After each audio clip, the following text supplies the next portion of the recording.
Hello, this is Maxwell Ivy from What's Your Excuse, and I'm talking with Coach Nick from Pro Advisor Coaching.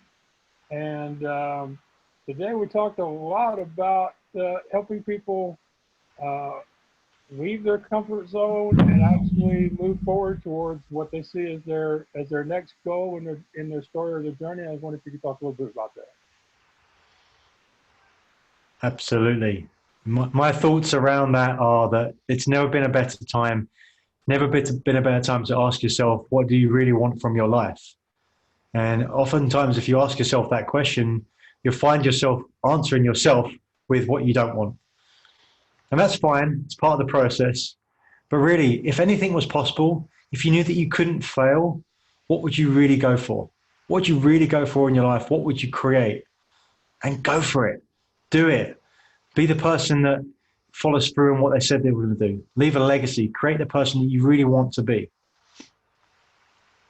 And what is your opinion of the conversations and interviews like we've been having today, and where do they fit into your coaching practice?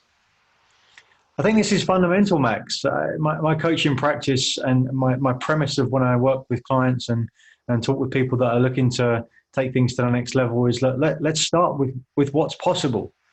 Start with what's possible and also dive into where are you now and what's the distance between those two things. I think that's the fundamental premise that a lot of us get locked up in. Most people, and there's no judgment here, just most people tend to think short term, what's right in front of us.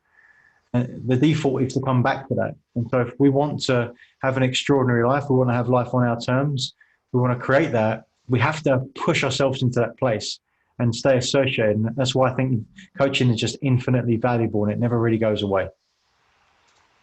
Well, I appreciate you sharing those thoughts with my audience, and really appreciate you coming on What's Your Excuse. Thank you, Max. My absolute pleasure.